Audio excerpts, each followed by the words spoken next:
அதே மாதிரி அடுத்த வர்ணத்தாருக்கு என்னன்னா அதே மாதிரி தியானம் பண்ணி இந்த அவங்களுடைய சூத்ர வர்ணத்தாருடைய முக்தி என்ன அப்படின்னா அவங்களுக்கு பக்தி மார்க்கம், சுவாமியை நினைச்சே முக்தி அடைகிறது தான் அவங்களுடைய.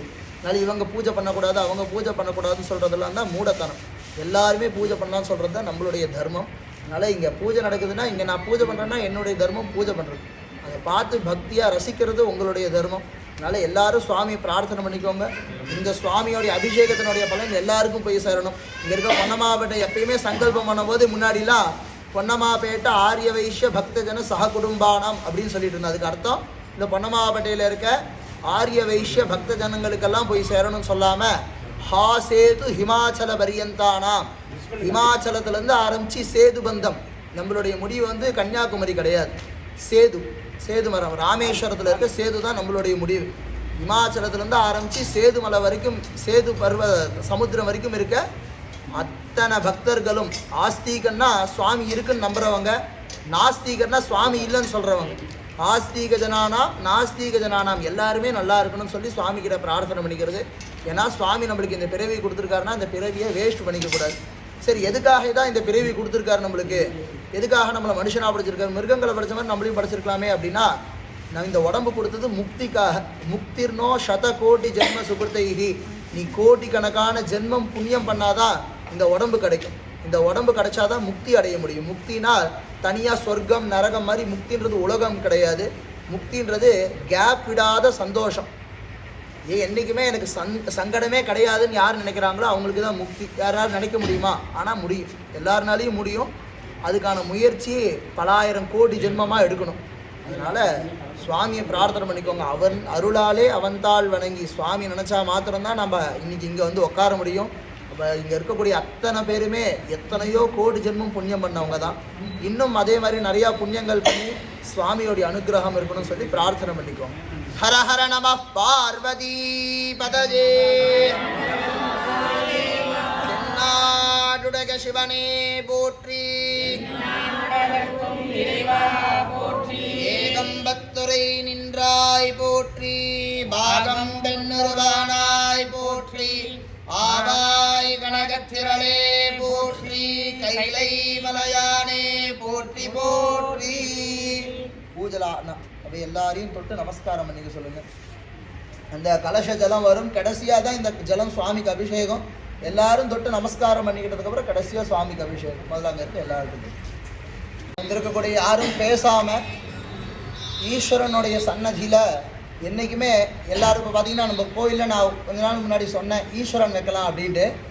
அப்படி சொல்லும்போது அப்பா என்ன சொன்னார் அப்படின்னா ஈஸ்வரன் வைக்கக்கூடாது. ஏன்னா ஈஸ்வரனை எந்த இடத்துல வைக்கிறோமோ அந்த இடத்துல பிரதானமாக அவர் தான் இருப்பார் ஈஸ்வரன். இப்போ கன்னிகா பரமேஸ்வரி கோயில்னா அம்பாள் தான் எங்கள் சாநித்தியம். அந்த இடத்த விட்டு நம்ம ஈஸ்வரனை வச்சா அந்த இடத்துல ஈஸ்வரனுக்கு தான் சாநித்தியம் ஜாஸ்தி ஆகிடும். அதனால நம்ம இந்த மாதிரி வைக்கிறோன்னா இப்போ இந்த இடமே ஈஸ்வரனுடைய சன்னதி ஆகிடுச்சு. அப்படி இருக்கும்போது சுவாமி இந்த இடத்துல இருக்கார் அப்படின்னா யாரும் பேசாமல் சுவாமியை பிரார்த்தனை பண்ணிக்கோங்கள. யாரும் பேசாமல் சுவாமியை பிரார்த்தனை பண்ணிக்கோங்க. ருத்ரம் அப்படின்னு சொல்லி ஒரு உன்னதமான மந்திரம் சொல்லி சுவாமிக்கு அபிஷேகம் பண்ண போகிறோம். யாரும் பேசாமல் மனசுக்குள்ள நமசிவாயன்னு சொல்லி ஜபம் பண்ணிக்கோங்க. அதாவது சுவாமியோடைய ஒரு ஸ்லோகத்தில் வில்வாஷ்டகம் சொல்லி ஒரு அஷ்டகம் இருக்குது. அதில் ஒரு ஸ்லோகம் திருதுலம் திரிகுணாகாரம் திரிநேத்திரம் ச திரஜாயுதம் திருஜன்ம பாப சம்ஹாரம் ஏக பில்வம் சிவார்ப்பணம். அப்படின்னா சுவாமி தலை மேலே ஒரு பில்வத்தை எடுத்து வச்சா போதுமா நம்மளுடைய 3 ஜென்மத்தினுடைய பாபம் சரியாக போயிடுமா.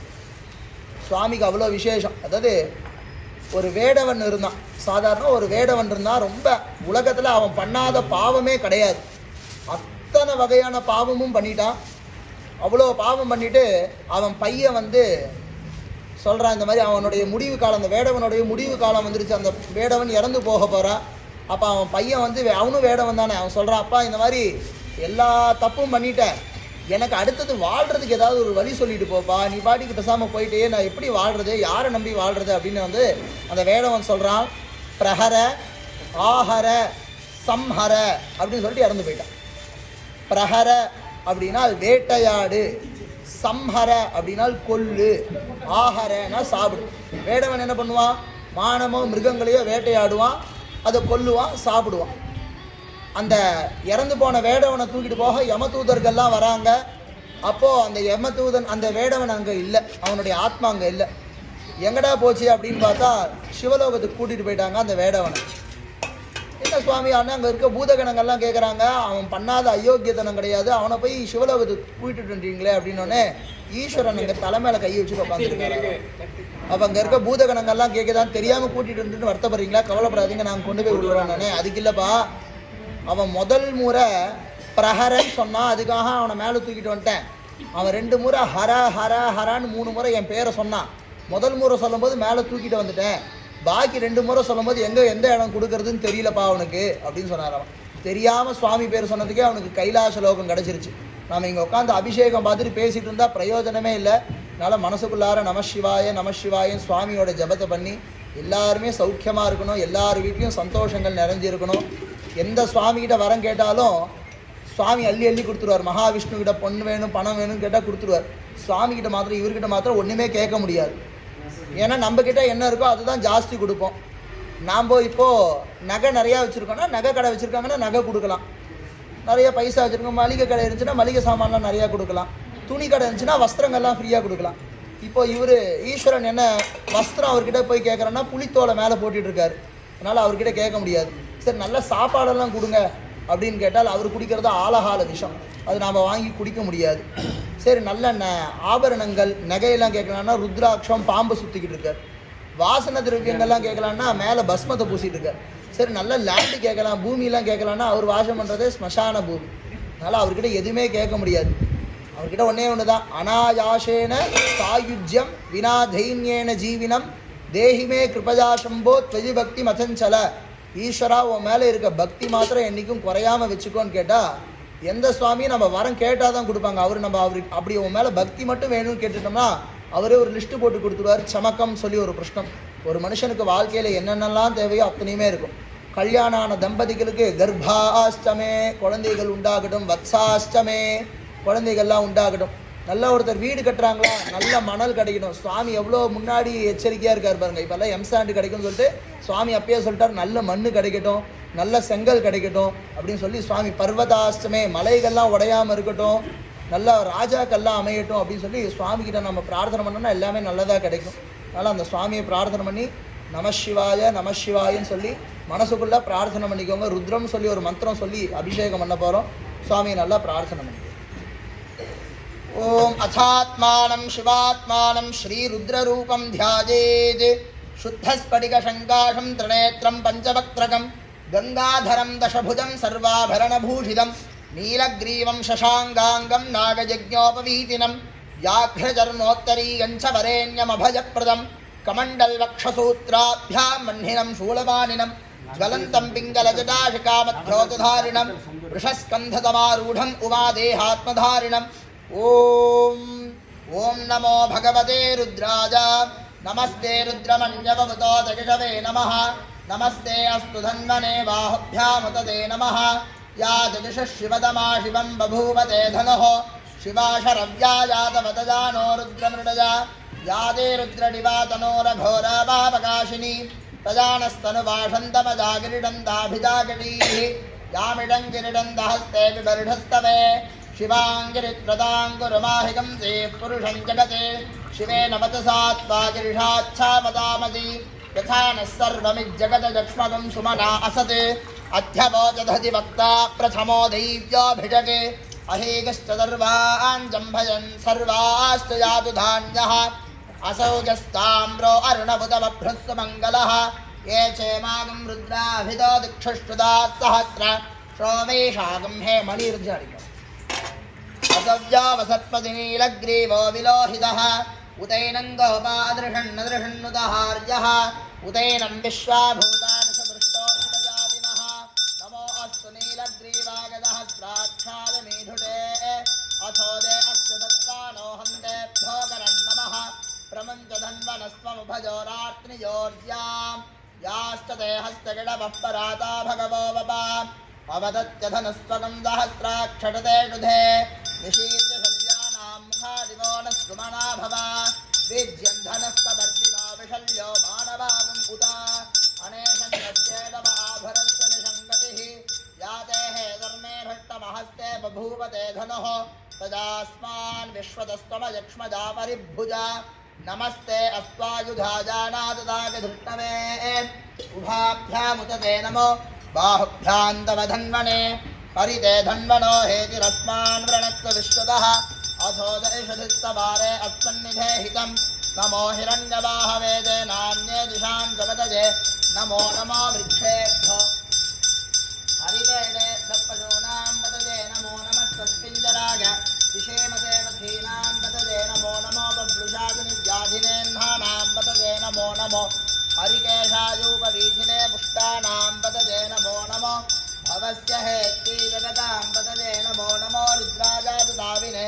क्षेत्राणां पतये नमो नमः सूतायाहन्त्याजवनानां पतये नमो नमो रोहितागस्थपतये वृक्षाणां पतये नमो नमो मन्त्रिणे वाणिदाय कक्षाणां पतये नमो नमो भवन्तदेवादिवस्तुतायौषधीनां पतये नमो नम उच्छैर्घोटाजात्पञ्चगते भक्तीनां पतये नमो नमः कृष्णवीतागधावते सप्तनां पतये नमः नमः सहमानाय निर्व्याधिना व्याधिनीनां पतये नमो नमः ककुभाजनशङ्गिने सेनानां पतये नमो नमो न शङ्गिनचिषधिमते तस्कराणां पतये नमो नमो वंशदे परिवंशदे स्तायूनां पतये नमो नमो निचैरवे परिचराजारण्यानां पतये नमो नमः स्त्रिकानु கொஞ்சம் பெரிய சொம்பாருங்க அந்த சாதாரண சொம்பாருங்க पुष्पदां पतये नमो नमो दिमद्धोनः पञ्जरभ्यक्तकृन्ता साधारण சொம்பு சொம்பு பன்னீர் தான் இல்ல இல்ல ஊத்தி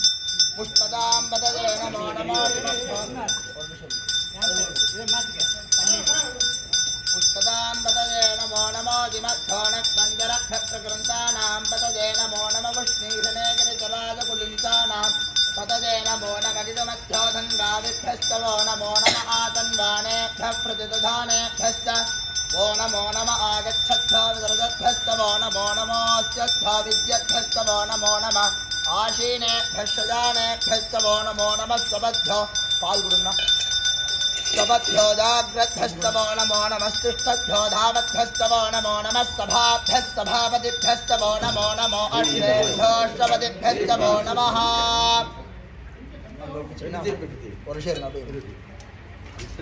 नम आव्याधिनीभ्यो विविध्यन्तेभ्यस्तवो नमो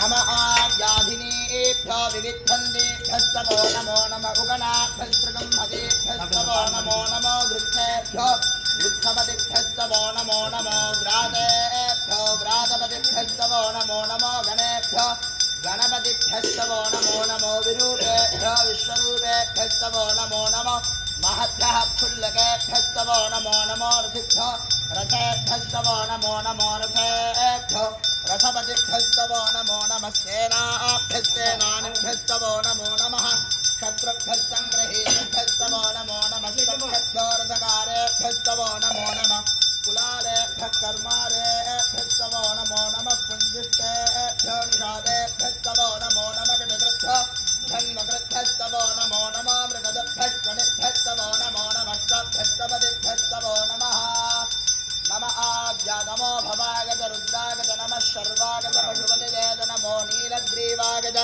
श्रीकण्ठागज नमः कवर्दिने दव्यप्तकेणागज नमः सहस्राक्षागज शतधन्वने नमो वीर्यागज शतविष्टागज नमो मीनोत्तमागजे नमते नमो सत्वागज वामनागज नमो बृहदे दवर्णीगजे नमो वृद्धागज संवृद्धने नमो अग्र्यागज प्रथमागज नम आनवेदाजिनागज नमः शीघ्रियागज शीघ्रागज नम ऊर्जागज वत्सन्यागज नमः श्रोतस्यागज दीर्घागज नमो ज्येष्ठागज गणेशागज नमः पूर्वदागज वरदागज नमो मध्यमागज वगल्भागज नमो जघन्यागज बुद्धिजागज नमः सोऽभ्यागज प्रतिहर्यागज नमो याम्यागज क्षेम्यागज नमः वर्वर्यागज खल्यागज नमः श्लोक्यागजामसान्यागज नमो वन्यागज कक्ष्यागज नमः श्रवागज प्रतिश्रवागज नमः आशुषेणागजाशरथागज नमः शूरागजावभिन्दते नमो वर्मिने दवरोधिने नमो बिल्मिने जगवदने नमः श्रुतागज श्रुतसेनागज